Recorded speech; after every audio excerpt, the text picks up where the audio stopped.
Let's take a look at the new all-age comic books for the week of October 5, 2022. A lot of good stuff this week. Last week, I had a conversation with James Riley, a New York Times best-selling author, James Riley, about his latest book, and I'll get to that in a second. That's my lead, teasing the lead as we do. First up, TMNT. How great is this this franchise? But if you look at the art here, it's got more of a throwback feel to it. This is a new series from IDW Publishing. Saturday Morning Adventures is the imprint of it. And look at it, Saturday Morning Adventures, TMNT, Teenage Mutant Ninja Turtles. But if you check out the art is directly from 1987. I mean, you look at Shredder, he's the same. Bebop, the Four Turtles, they all look the same. And this is a great all-age comic book. And when you say to yourself as a parent or as a new reader who is trying to get into comic books, what is a great all-age comic book? It's that comic book that's going to be cool and great without distilling the content and making it some sort of baby comic book that is only going to be good for 5-year-old kids. This is going to be a great comic book for elementary, middle school, and up because it doesn't dumb down the content. Having said that, there are some good comic books that are very age specific, that are central to those ages and don't have any intent or desire to age up. This one, though, check it out. TMNT from IDW Publishing, Saturday Morning Adventures. I want to see what else is in this series, this imprint, because the art looks gorgeous. Erik Burham. Of course, you know that name. He has a lot of great all-age stuff out there. Up next, Batman. What? DC Comics. We never have stuff from DC Comics. Mainly because DC Comics has a lot of stuff that's not really good for the all-age audience. They have a lot of great stuff like Scooby-Doo. And a couple others that I like as an adult. But for those ages 8 and up, it may not be their jam. However, this is good. Check this out. Batman Watch, Nightwatch. Man, computer wonky. This is number 2 in the series, but it's going to be great for all ages. And that's neat, and it's worth talking about just because there's very little in the Batman realm for all ages. And kids like Batman. I mean, they want to see what the hubbub is because they've heard about the movies. They know that the movies are supposedly great for their older siblings or for mom and dad. And this comic book will get them in there. Soft step it. Batman Nightwatch, number 2. It's out this week. Now this, I feel kind of hypocritical just by talking about this because it's not really for all ages. What's the point of this? I don't know. It's for me to ramble and put comic books on my wall. This is a great comic book, and Hulk is really on a tear. I didn't really care for the most recent incarnation, the one where it rebooted like 50 issues ago. Yeah, it was okay. It wasn't great. But I like Hulk as a character. So that's why I'm really digging this run. And especially, hey, you put Predator in there. This is going to be the stuff that 12-year-old kid dreams are made of. Because you're kind of going back to the Planet Hulk realm, which is great for those old school parents or those parents who just want a great story. And you can take parents out of that sentence and say for kids who just want to experience a great comic book story. Planet Hulk is as good as it gets. Both of them, World War Hulk also. And this new series of Hulk is worth checking out if you're not reading it now. We are thoroughly ensconced in it. I think you'll love it. From Marvel Comics, of course. A new Spider-Man series. Yeah, we're curious. Mainly because for 10-year-old kids and up, Spider-Man is going to be one of the first superheroes that they will really gravitate towards. There are going to be some kids who do other superheroes, but Spider-Man is low-hanging fruit, and it's going to be great for ages 10 and up. How does Marvel Comics do their rating system? It's a little archaic, but when you see a T right there, technically it means teen, but this is teen soft. I'll call it soft teen. Like maybe if you're 13, you'll be like, oh yeah, we were talking like this in 4th grade. Do you want kids to talk like that? Not really. And it's nothing really inappropriate. It's not 4-letter words. There just maybe an occasional thing, a surly word, I'll call it. Middle-aged kids, surly words. It's not going to be bad as the punchline. Ages 10 and up, you'll be fine with it. Mom and dad, really, when our kids were 10, they were reading this and they're not out spray painting streets or doing anything like that. I think you'll love it. And we're going to check out this series because this, I believe it's going to tie into the end of the Spider-Verse. If you're down with Marvel Comics, they've been doing the Edge of the Spider-Verse for some, I think, 5 or 6 issues, little mini-series. And this, I think, is going to tie into it and be some sort of good wintertime arc. Garbage Pail Kids. This one is for you gross teenagers or you parents who never grew up. Because you can see, I mean, if you check out just the illustration, you say to yourself, this is not cool for my 8-year-old. It's not. It's not meant to be cool for your 8-year-old. It's meant to be entertaining for those 12-year-old kids to sneak away and try and get it. Kind of like we did when, if you were a parent of a certain age, like in the late 80s or the early 90s, you were down with the Garbage Pail Kids to an extent. This is an origin story of the Garbage Pail Kids. It's from Dynamite. It's a very niche comic. This is going to be. It's not going to be for everybody, but for those boys, mainly boys, who want some gross out, disgusting comic, this is going to be for them.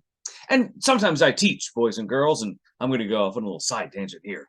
And again, we talked about that. We talked about that, didn't we? Did, yeah. James Riley and I, we talked about that in our interview. It's going to be up on the YouTube channel later this week.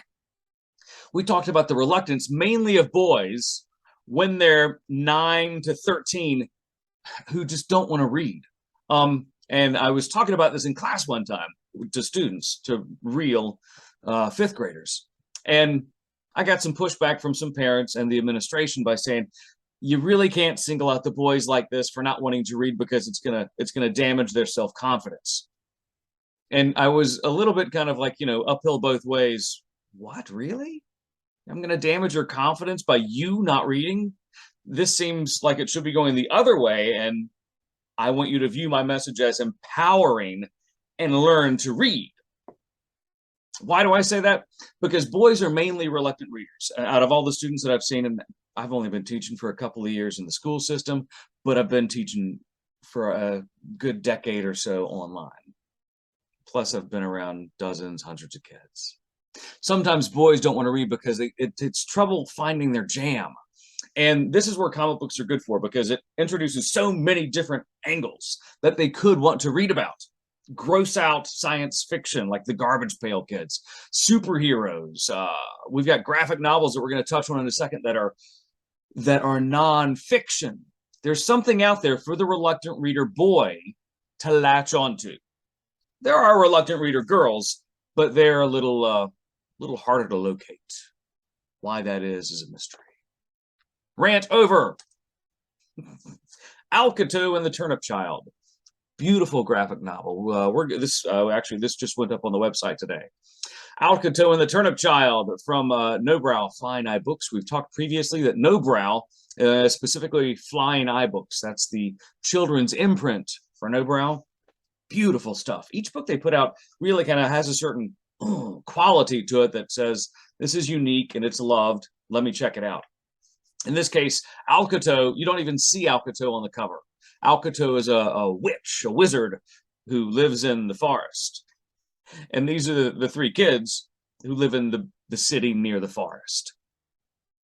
And it's just magical, fairy tale, fable, fun stuff. Beautiful graphic novel. The reading level is going to be appropriate for those upper elementary school kids to read by themselves.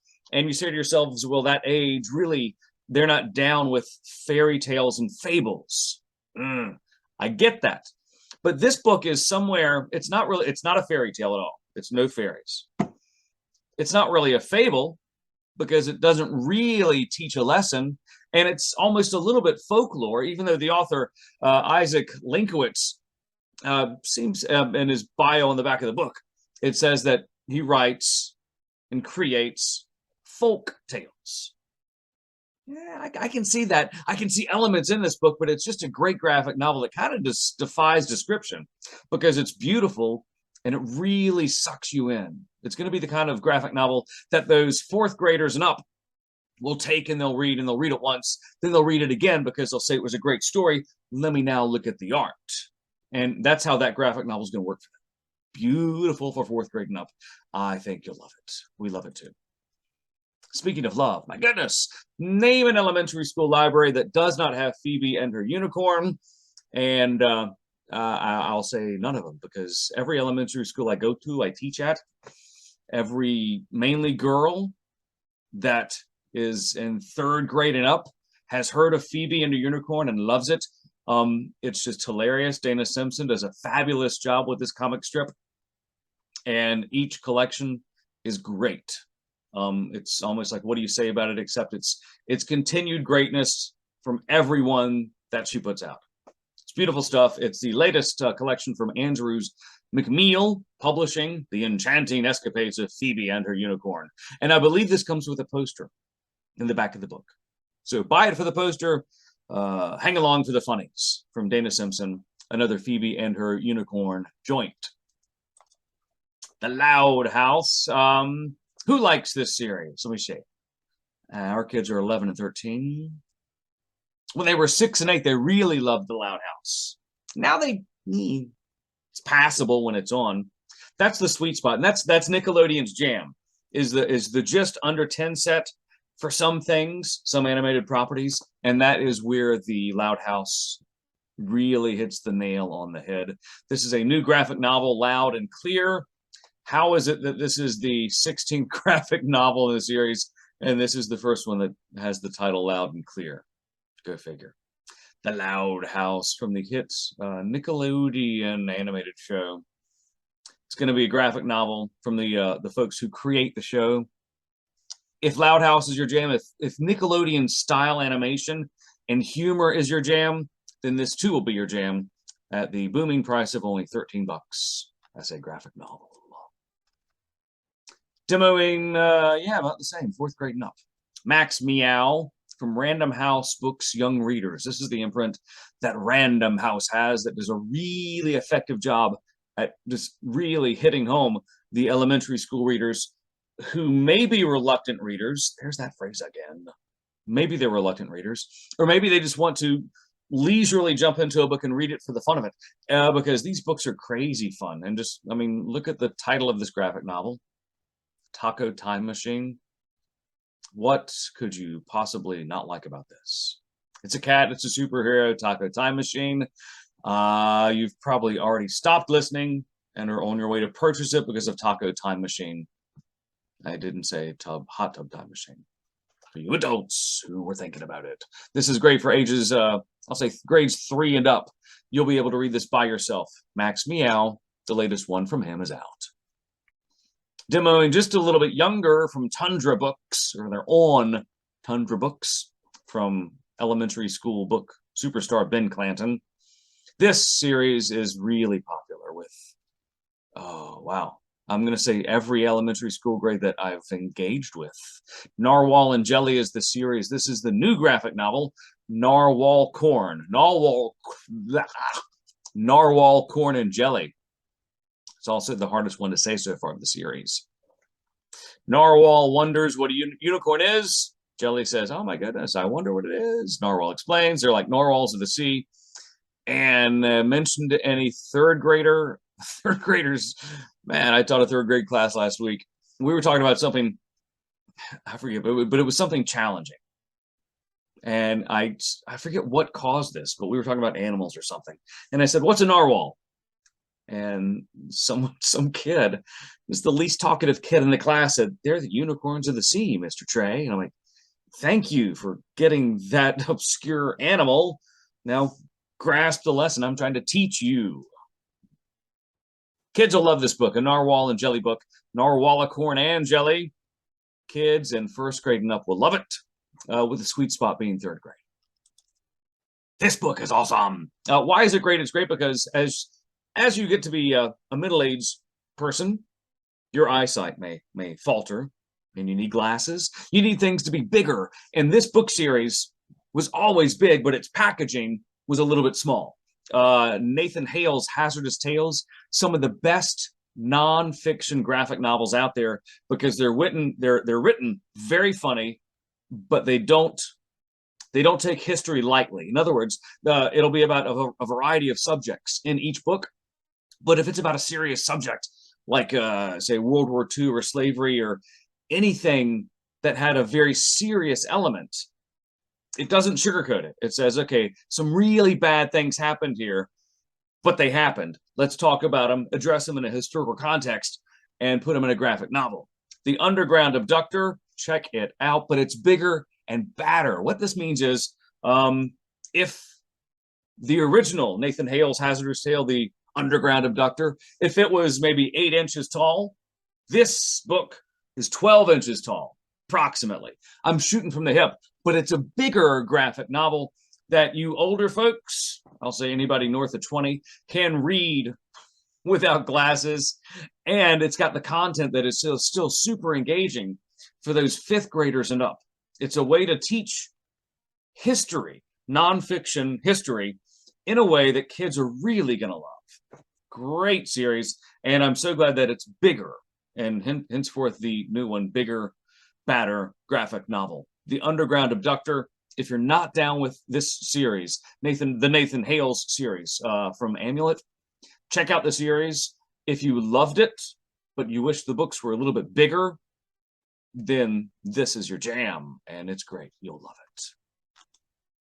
Rover and Spec. I meant to do this one earlier because this graphic novel is gonna demo young. I'm gonna say 1st grade and up, just because you check out the art, and it's from Jonathan Roth. But the imprint is also one that we're down with. Kids Can Press.